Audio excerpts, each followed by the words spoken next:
todo hombre y mujer que cree en Dios le gusta la idea de que Dios sea justo, ¿cierto? No importa si la persona profesa al Dios del cristianismo o no, hasta la fecha, en mis intentos evangelísticos, no he conocido a nadie que crea en Dios y que no le guste la idea de que su Dios sea justo. A nadie he conocido hasta el momento. Y la razón es simple.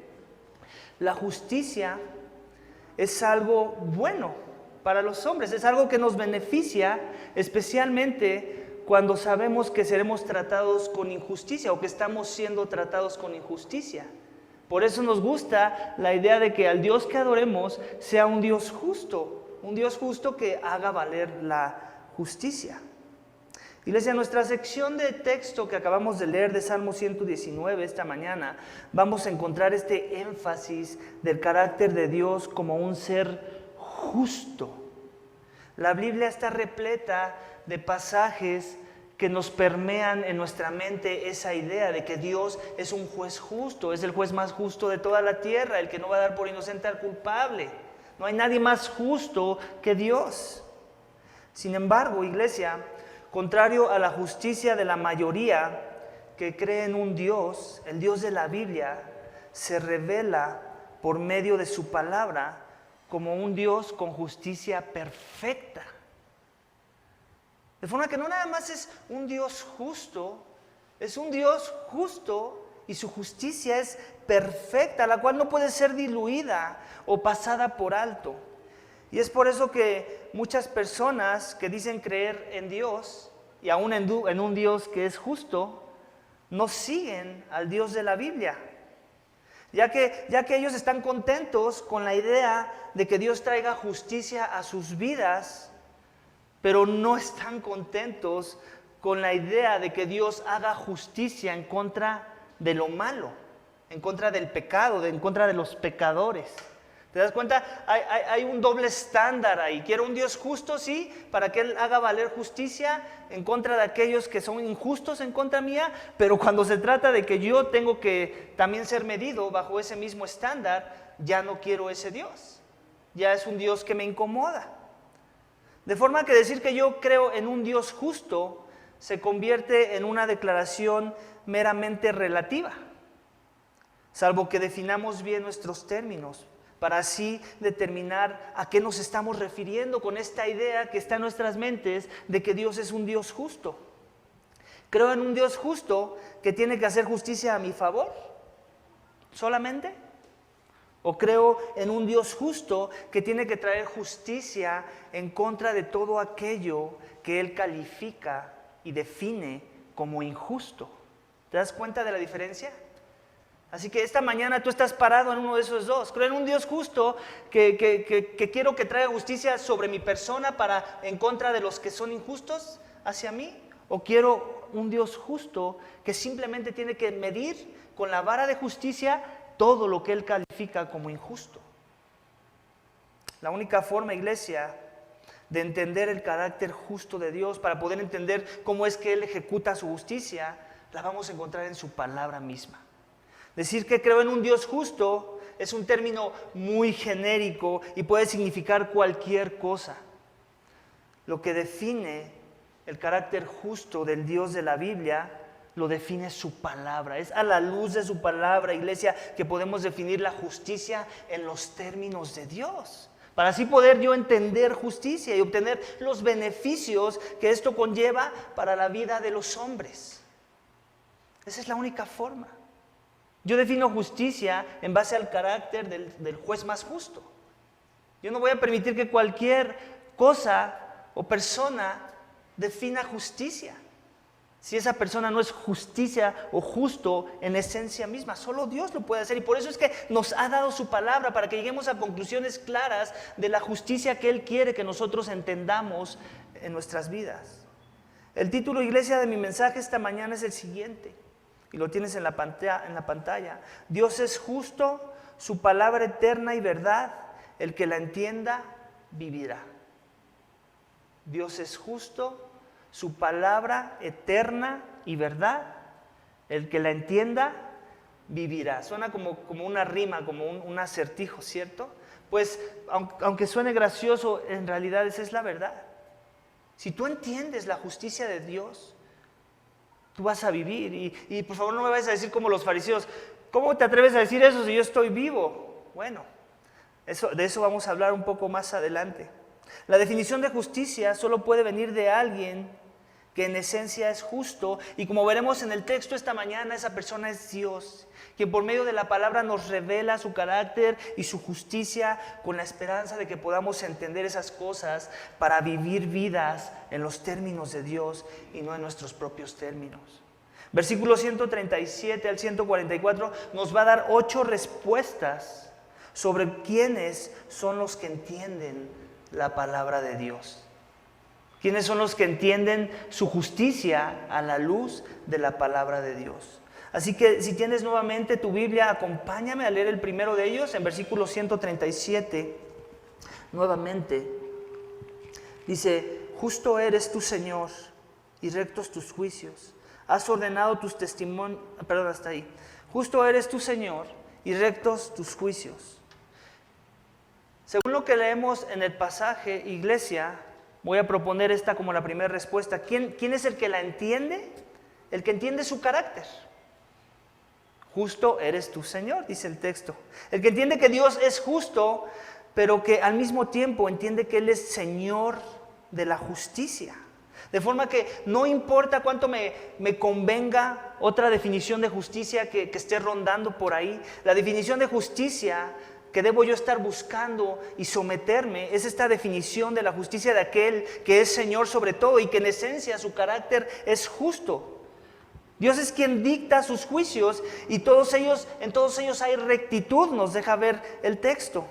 Ninguno de sus juicios tiene tintes de pecado o de injusticia, todos ellos son perfectos, son rectos, son justos. Iglesia, cuando cuestionamos los juicios rectos de Dios, en realidad lo que estamos dejando ver es que no le conocemos. Cuando hay algo que sucede, que Dios permite en esta tierra, y yo lo condeno, lo juzgo, lo único que estoy dejando ver es que no le conozco, y por eso es que lo juzgo. Por eso es que se me hace tan fácil pensar que puedo venir y acusar a Dios de algo, porque no le conozco. Porque no entiendo su justicia como Él quiere que yo la entienda y ya me la reveló en su palabra. Debido a que no hemos tratado de entenderle, pero en nuestras propias mentes y no con su palabra. Su palabra es la que nos lleva, iglesia, a poder entender su carácter, para entonces podamos entender cómo es que Él es un juez justo y recto, pero al mismo tiempo cómo es que Él es Señor. Esa frase tal vez no te suena porque la usamos muy coloquialmente, ¿no? Señor, buenas tardes, Señor, y la usamos en los saludos y con desconocidos, pero el israelita cuando decía que Dios era Señor, lo que estaba diciendo, Él es soberano, Él está sentado en un trono, Él es como un rey y yo soy como un súbdito que me tengo que someter a su señorío. Y aquí lo vemos en el texto, tú eres Señor, justo tú eres Señor, no es cualquier justo. No es cualquier justo como las historias que leemos en el Antiguo Testamento, donde, por ejemplo, de Job se dice que era un hombre justo. No ese tipo de justo, es un justo más sublime, un justo más exaltado, un justo que es como un rey soberano al que todos debemos de aprender de su justicia, para así poder entender sus juicios sobre la vida de los hombres. Así es que esa es la primera respuesta de alguien que entiende la palabra. Lo entendemos que Dios, su carácter, su esencia es justa. Amén. Vamos a leer el siguiente versículo 138, y vamos a ver la segunda respuesta.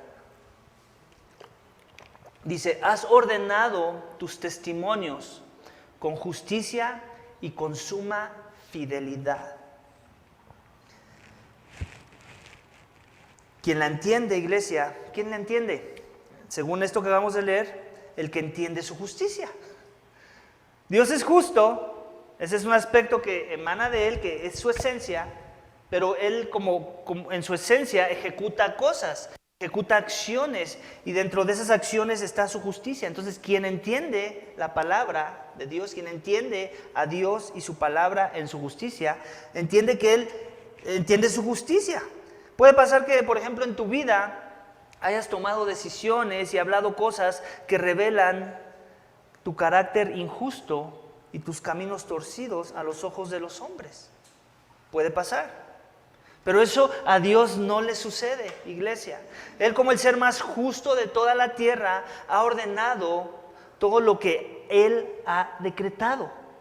Él todo lo ha ordenado, todo lo ha acomodado, todo lo ha minuciosamente calibrado para que suceda.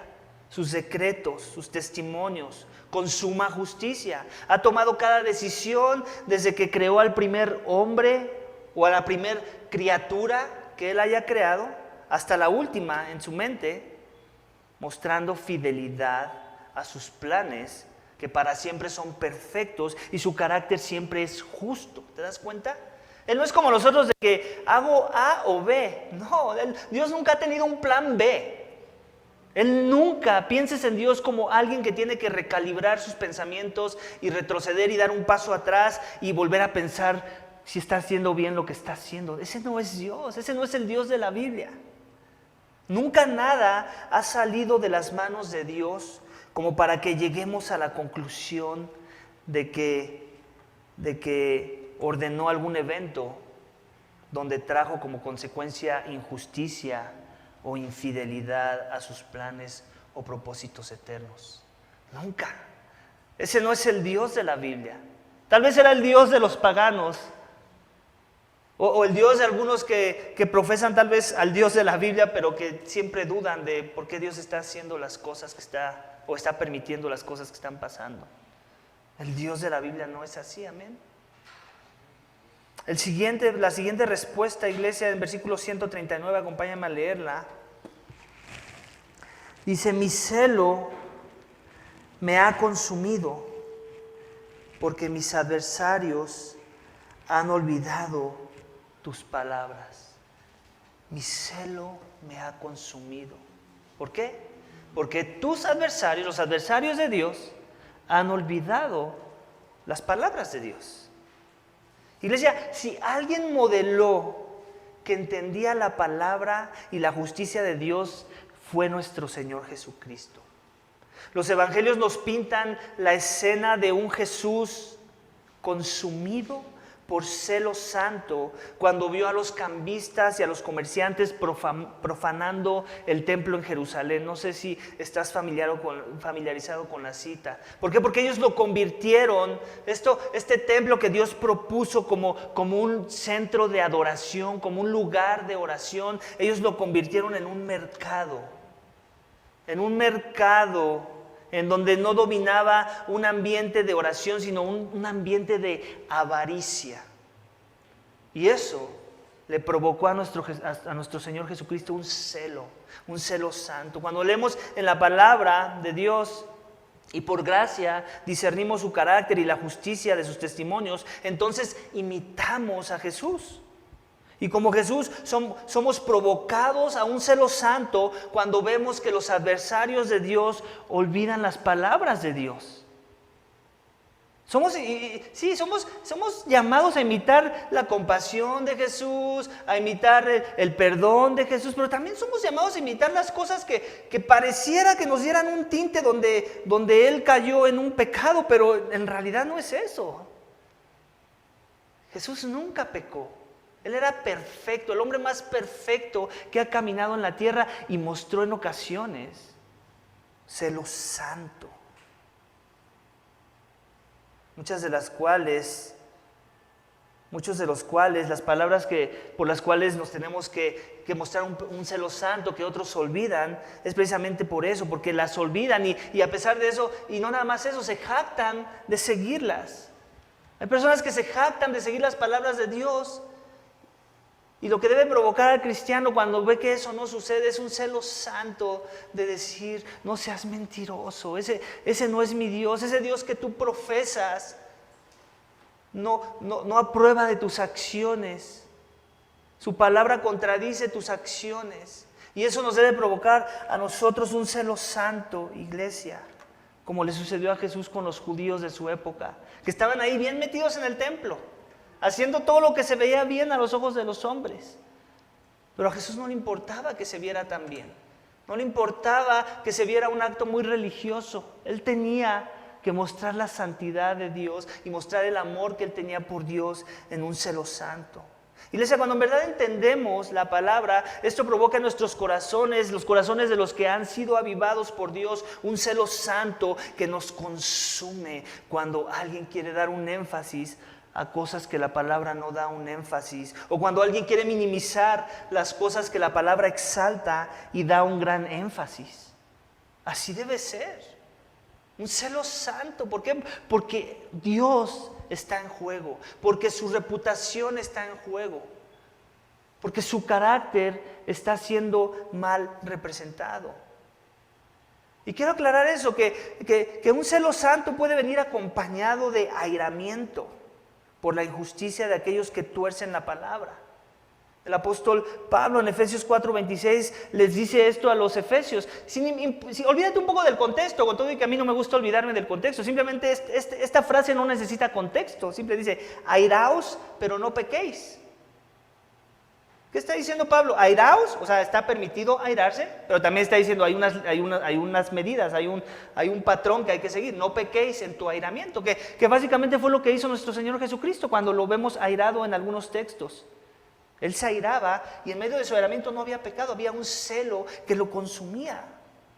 Lo que caracteriza, iglesia, un airamiento que es motivado por un celo santo es el ver cómo es que los adversarios han olvidado la palabra de Dios, como vemos en el versículo 139. Están ofendiendo a Dios, el enfoque será Dios y no mi persona.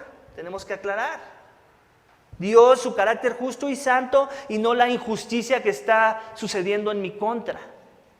Tenemos que aclarar eso también. Sí, tenemos permitido airarnos, tener un celo santo, pero no porque yo soy el pobrecito, el que miren lo que me están haciendo daño a mí. No, es porque Dios, por lo que está pasando en contra de la palabra de Dios, por el testimonio que se está dando de ese Dios, de la palabra. Así que tú te celas por los que profesan la palabra, pero lo olvidan demostrándolo en su forma de vivir, en sus acciones. Si no te consume el celo santo de la injusticia, de los que olvidan las palabras de nuestro Dios, entonces quédate con la exhortación de ese pasaje. El pasaje te está exhortando, te está animando a que lo hagas y que en eso demuestres que entiendes a Dios y su palabra. Amén. Amén. Vamos a pasar al siguiente versículo 140. Es muy pura tu palabra, tu siervo la ama. ¿Quién la entiende, iglesia? El que ama su pureza. ¿Qué pureza? La pureza de Dios, la pureza de su palabra.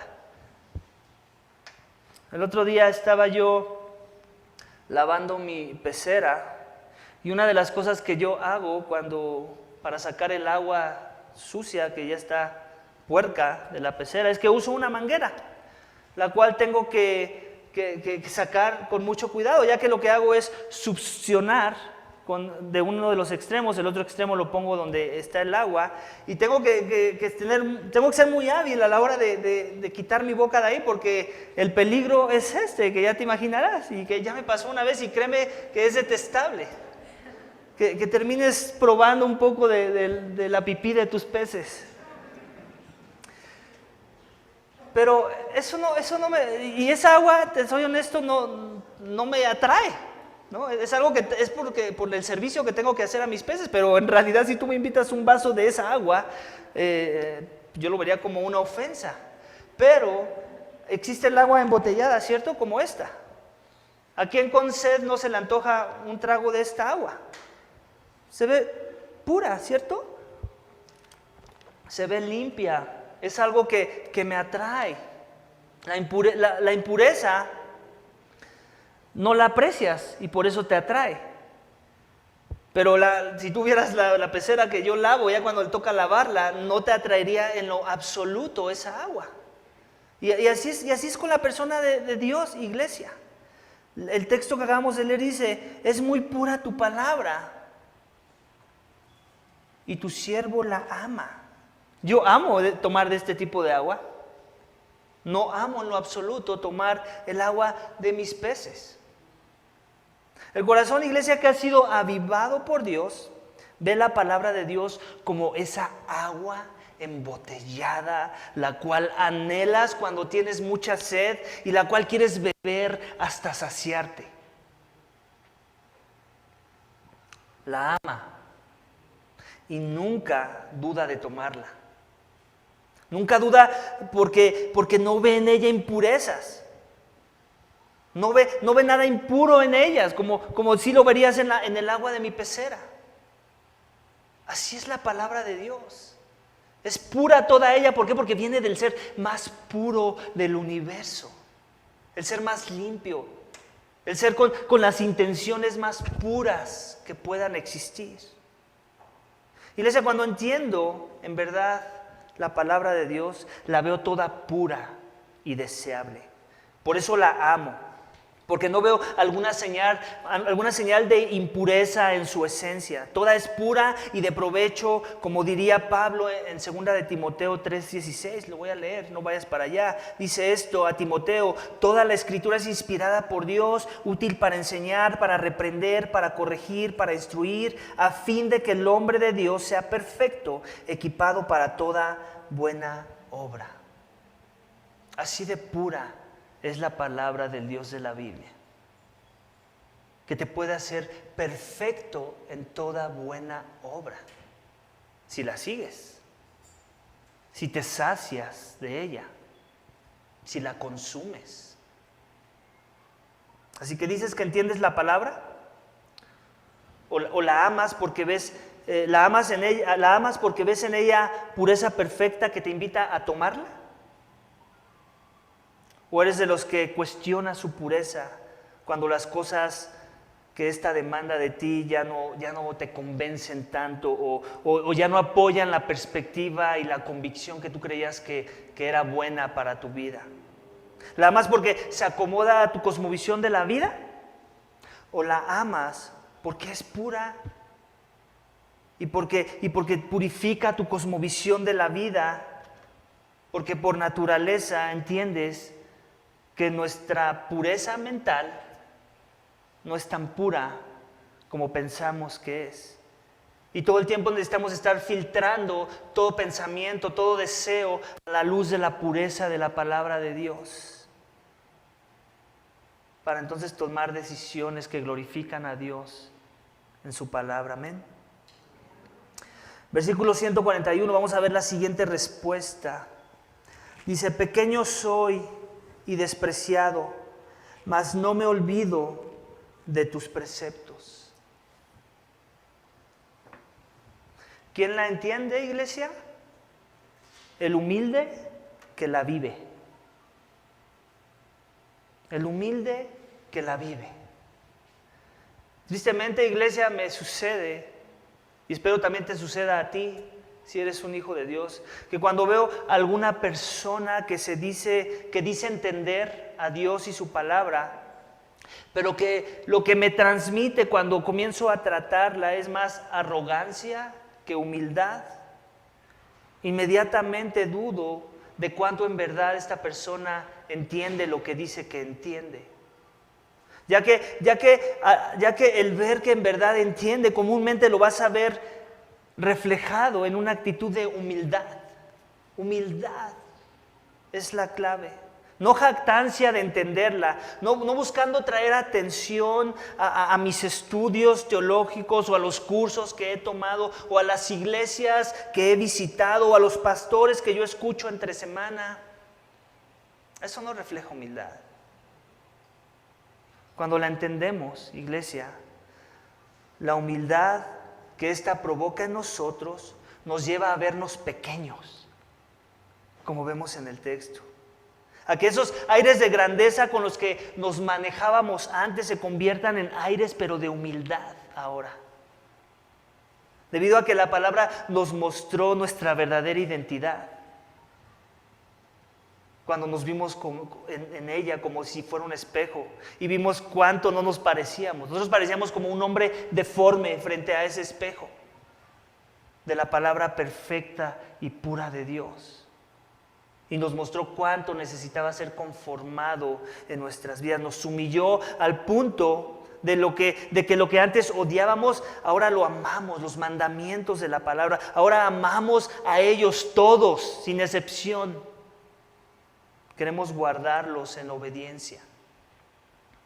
Obediencia misma que nos traerá, por cierto, el desprecio de los que la olvidan, que ya vimos en un versículo pasado. Muchos de los cuales hacen como que la guardan, pero al final, por sus frutos, podríamos decir que en verdad no la guardan, sino que la olvidan y lo demuestran con su manera de vivir. Iglesia, cuando la entiendo en humildad, esto me lleva a vivirla. Cuando digo que la entiendo, pero hay arrogancia, eso me lleva a olvidarla. ¿Te das cuenta? Humildad, vivirla, no humildad, no la entiendo, arrogancia, no humildad, ya me hice bolas. ¿Qué dije? Humildad me lleva a vivirla, pero cuando hay arrogancia me lleva a olvidarla. Amén. Así que, ¿quién eres tú esta mañana? ¿La vives en humildad? ¿O dices que la vives, pero tus palabras y tu actuar demuestran arrogancia? ¿Te ves, como dice el texto, pequeñito? ¿Y estás dispuesto a ser despreciado? ¿O te consideras más de lo que crees que eres y no estás dispuesto a que nadie te diga nada, tal vez? A que nadie tal vez te exhorte hacia una mejor dirección. Esa es la diferencia, iglesia. Para ver si yo entiendo la palabra. ¿Me hago pequeño porque eso es lo que soy? ¿Soy de la tierra? ¿Y para la tierra voy? ¿O creo que soy alguien? En algún libro que leímos Los Hombres, el autor decía que algo que él hacía su práctica es ir a un cementerio de vez en cuando y a meditar ahí. Y decía, eso me ayuda a recordar dónde estoy parado y hacia dónde voy.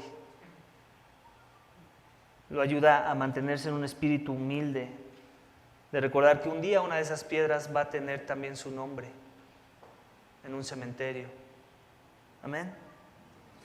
Versículo 142 dice, tu justicia es justicia eterna y tu ley es verdad. Tu justicia es justicia eterna y tu ley es verdad. ¿Quién la entiende, iglesia? Este es el 6, la respuesta 6. ¿Quién la entiende? El que la ve toda verdad. El que la ve toda verdad. Toda la palabra verdad suena tan simple, pero ¿sabes qué? A veces platicas con las personas que dicen que este libro es su guía de vida y los retas en su entendimiento de algo, de algún pasaje, para que lo corrijan y no quieren creer una nueva forma de ver ese pasaje. Entonces tienes que llegar a la conclusión de que no es toda verdad la palabra en sus vidas. Muchos se acercan a la palabra de Dios, pero más con una actitud de un comensal en un buffet. ¿Sabes a qué me refiero? Cuando vas a un buffet, ¿qué pasa? Que te ponen los platos ahí, ni siquiera te los ponen en la mesa. Entonces vas por el buffet donde hay varios platillos y tú vas agarrando el de tu gusto, el que sabes que te va a traer algún tipo de placer o que tal vez no lo has probado, pero que se ve bien a la vista, ¿cierto? Y de eso llenas tu plato. Tomas la palabra como un comensal, ignoras. Bueno, de la misma forma es con la palabra. Muchos se acercan a ella como un comensal, ignoran lo que no les acomoda, lo que les incomoda, ¿no? Y se quedan con lo que les acomoda, con lo que saben que van a poder vivir bajo ese estándar, y entonces sí, a eso se someten. Más bien la palabra debería de ser tomada como la de un invitado que se sienta en una mesa y que no le dan la oportunidad de escoger el menú. Un invitado que simplemente se sienta, le ponen la comida en la mesa, la cual tendrá que probar.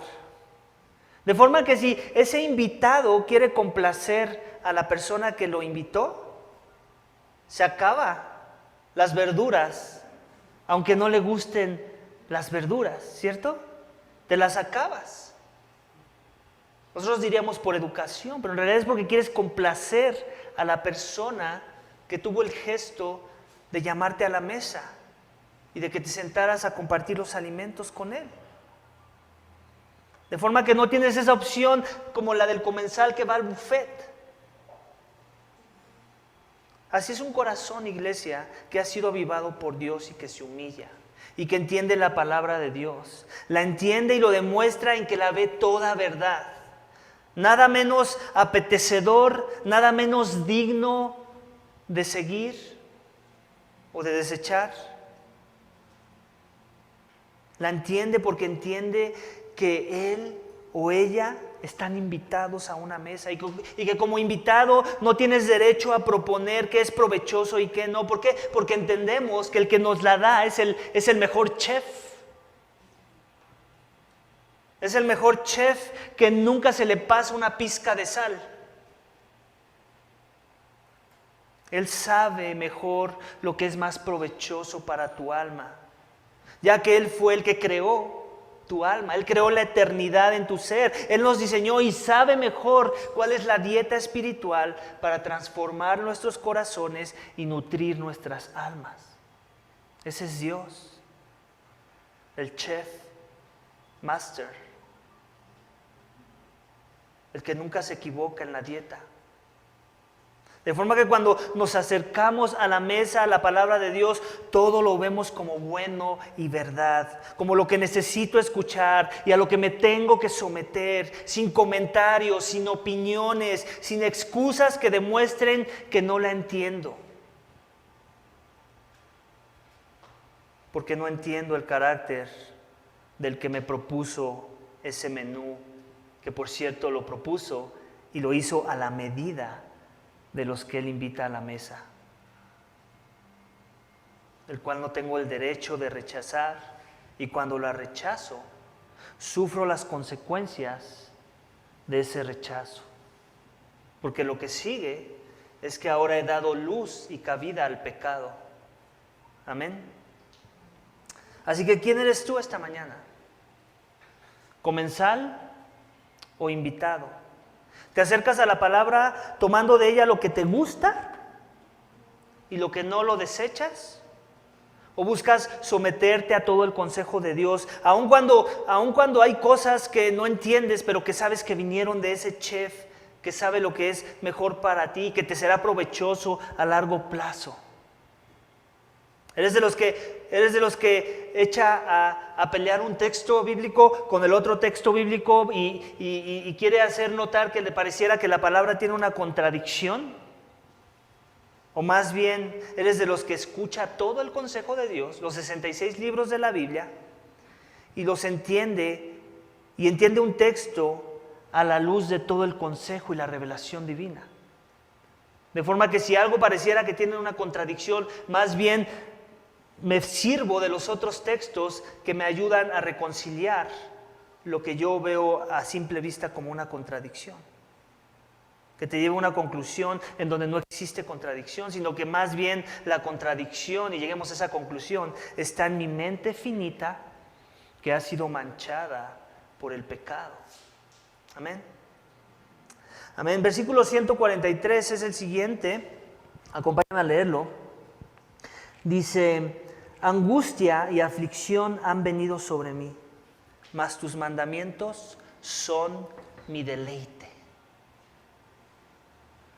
Cuando como pastor, iglesia, me ha tocado mucho ver este escenario, y que es muy común entre las personas, que cuando las cosas van bien en la vida, las personas buscan a Dios, participan de las cosas que suceden dentro de la iglesia y hasta los ves queriendo influenciar a otros hacia su compromiso con Dios y con la iglesia local. Y eso, claro, siempre anima, ¿cierto? Me imagino que te ha pasado ver esos personajes. Pero apenas llega a sus vidas angustia o aflicción, y aquello que parecía un deleite a Dios y a su palabra deja de verse como un deleite. Y ya no los ves buscando a Dios. Ya no los ves que están queriendo comprometerse con las cosas de la iglesia, y mucho menos los ves animando a otros a comprometerse a Dios y a la iglesia. Iglesia, esto no sucede con un corazón que ha sido avivado por Dios. Un corazón que ha sido avivado porque Dios es su deleite. La palabra de Dios es su deleite. Y no importa si viene angustia o aflicción a su vida, sin importar que las cosas no salieron como yo esperaba, o si la oposición creció de sobremanera, sin importar si mi salud menguó, o si perdí a un ser querido. Cuando en verdad, iglesia, entendemos la palabra, no nos ensimismamos por la angustia o aflicción que haya llegado a nuestras vidas, ¿sabes? Sino que seguimos deleitándonos en Dios, ahora más que nunca. Quien permitió esa aflicción para que le busquemos con más fervor, para que nos deleitemos en Él, más que en cualquier otra cosa que nos está prometiendo ser nuestro deleite. Dios puede permitir, claro, la aflicción por culpa del pecado, pero aún en medio de esa aflicción, si eres un hijo de Dios, Dios la redime y Él la quiere usar para que Él sea tu deleite, para que te deleites en sus mandamientos, ¿sabes?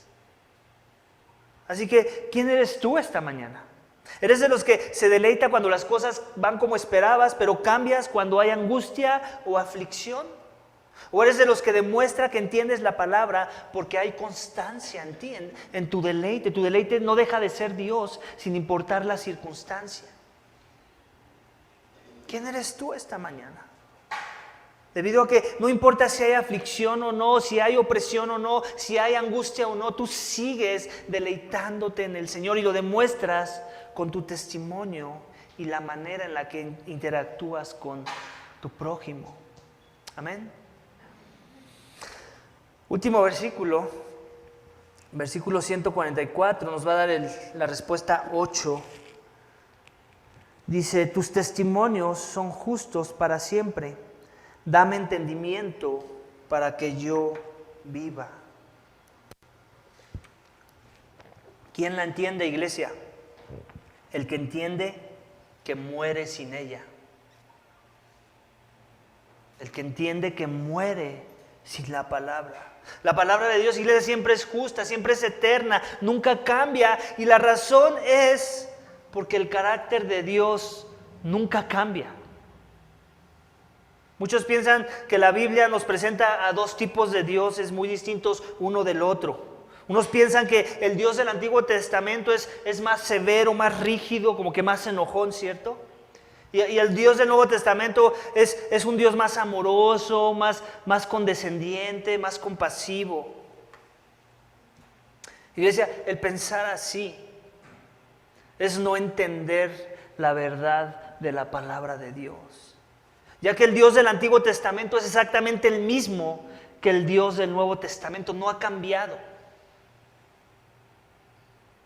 Sus testimonios siempre han sido justos. El recto entendimiento de su palabra y de su persona siempre ha traído como resultado que unos vivan y que otros que no le obedecen perezcan. Siempre ha sido así. Dios siempre ha mostrado que en Él y su palabra está la vida. Lo mostró con Noé, ¿recuerdas con Noé? Cuando vino la amenaza de un diluvio, construye un arca Noé. Él obedeció su palabra y se salvó. Él no tuvo que morir, estaba la vida para Noé y su familia. Lo mismo sucedió a los israelitas, ¿recuerdas? Cuando estaban en Egipto como esclavos. Dios les dijo, hagan esto, obedezcan esta señal. Sacrifiquen un cordero, pongan la sangre en sus puertas, porque va a pasar en la noche el ángel del Señor. Va a matar al primogénito de todo Egipto. Y los israelitas que escucharon y obedecieron la palabra, ¿qué sucedió? No sufrieron las consecuencias de esa plaga. Todo el que no tenía sangre en la puerta, el primogénito de esa casa, incluyendo los animales, pereció. También lo mostró en el desierto, cuando los israelitas ya fueron liberados de Egipto, estaban siendo mordidos por serpientes. Dios le dijo a Moisés que en una vara pusiera una serpiente, un objeto en forma de serpiente, y todo el que mirara la vara con la serpiente como un asta, digámoslo así, iba a ser salvo, iba a escapar la muerte que estaba causando esa plaga. Y así sucedió. Sin la palabra, iglesia, que nos da entendimiento, morimos. La palabra es la que nos da vida. La premisa sigue siendo la misma con el Dios del Nuevo Testamento, que es el mismo. Jesús dijo en Juan 11, 25, 26, yo soy la resurrección y la vida. El que cree en mí, aunque muera, vivirá. Y todo el que vive y cree en mí, no morirá jamás. ¿Te das cuenta? Tiene que ver con lo mismo. Con creer una palabra de un mensajero de Dios, que en este caso es Dios mismo, en la carne, diciéndonos, el que cree en mí, aunque muera, vivirá. Iglesia, Jesús es la manifestación eterna de la palabra de Dios encarnada. Quien vino a este mundo para darnos vida, pues por nuestro pecado, por tu pecado, por mi pecado, merecemos la muerte. El correcto entendimiento de la palabra comienza cuando entendemos esto, que por nuestro pecado merecemos la muerte. Merecemos la ira de Dios, merecemos la separación eterna y ninguna bondad que viniera de los cielos. Para yo entender a Cristo, quien es la palabra encarnada, primero tengo que creer y entender que mi estado espiritual es de un ser caído, manchado por el pecado y condenado por ese mismo pecado.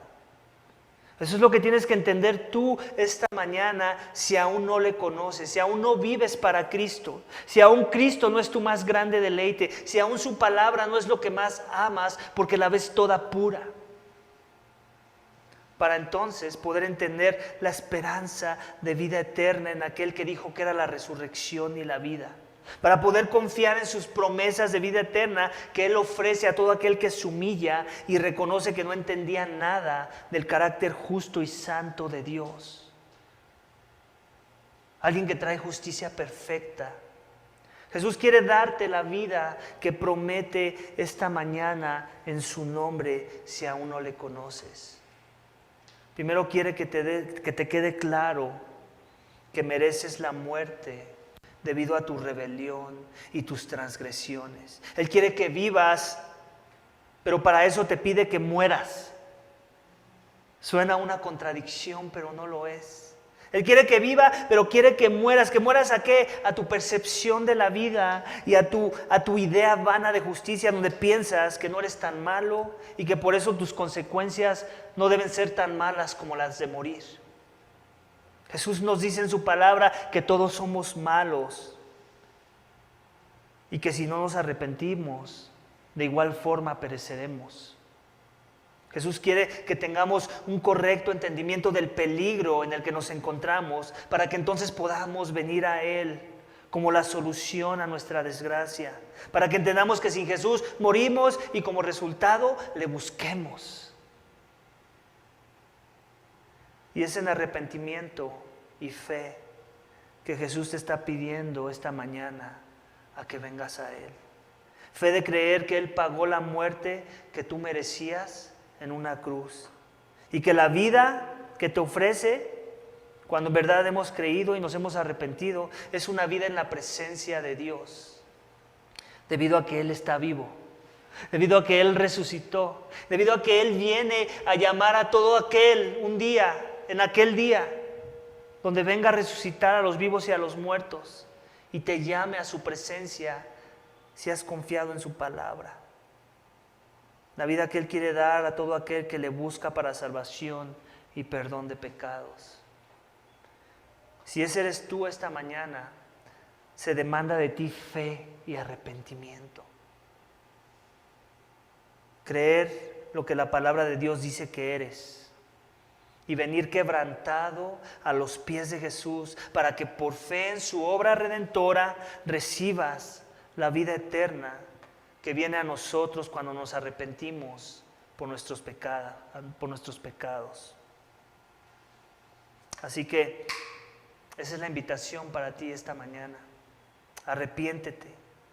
Cuando Jesús se convierte en tu Salvador y tu Señor, encuentras tu justicia en Él, no en las cosas que haces, y entiendes que Dios es justo y que Él merecía castigar el pecado con la muerte de su Hijo,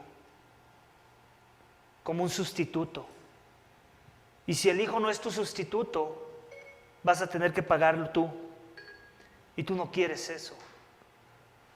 Porque la única forma de experimentar el pago es una muerte eterna, separado de Dios en el infierno.